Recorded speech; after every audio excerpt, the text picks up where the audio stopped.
this guy they call Gonna Die Greg. Gonna Die Greg is gonna die one day. Gonna Die Greg's heart is gonna stop. Gonna Die Greg is gonna be dead in the ground. And they don't call him Gonna Die Greg just because he's gonna be dead one day. Just like all of us are gonna be dead one day. Just like there's a difference between inevitability and predictability in fiction.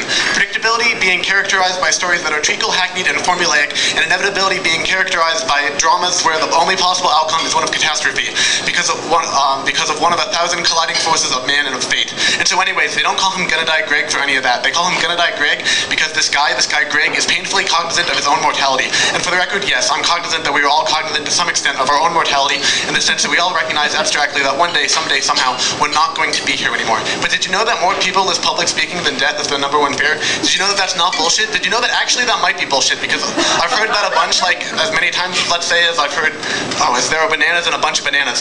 And I'm not really much about research or about fact-checking, so let's just say that that #1 fear is more or less a fact for the purposes of the conceit of this poem. But if true, then that's crazy, or maybe not so crazy, maybe only sort of crazy. Because when I picture myself public speaking, I get anxious just by thinking about it. Physically anxious, I can feel it. And I think anyone can feel that feeling of 1,000 drunken butterflies projectile vomiting in your stomach.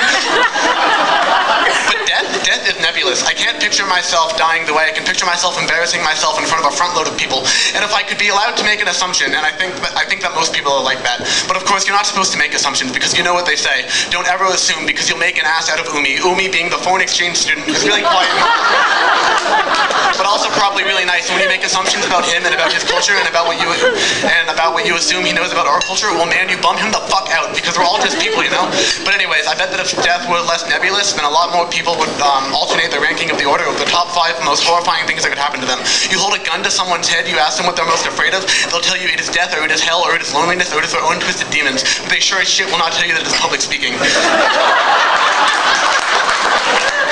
And so anyways, what differentiates Gonna Die Greg and what makes him the alleged focal point of this poem is that Gonna Die Greg wasn't just aware that he was gonna die. Gonna Die Greg was obsessed with it, fucking fixated on it. So let's talk about the life and times of Gonna Die Greg. Gonna Die Greg is 18 years old, and Gonna Die Greg is no fun to get high with, or to party with, or to get flashed, or to get smashed playing Super Smash Brothers with.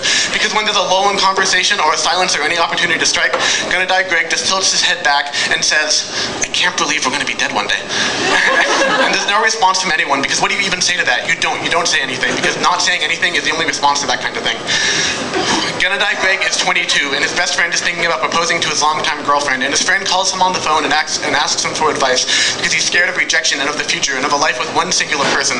And so Gonna Die Greg asks his friend, well, if you do this, what's the worst that could happen? And the friend says, well, I guess she could say no.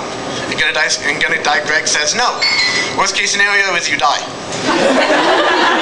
And there's a pause on the other end of the line, and so Gonna Die Greg adds, with attempted levity, come on, you won't die. Not today. Someday.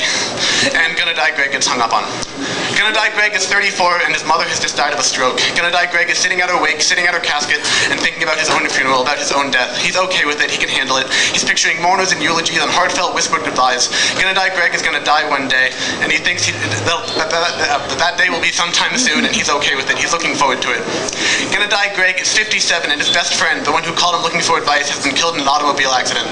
Gonna Die Greg is sorry that his friend is dead, but Gonna Die Greg knows that it is inevitable, knows that the forces that sent that drunk driver at his friend's station wagon late that night was sent by forces so numerous and so powerful and so unpredictable and so many that it's really just the way of the world.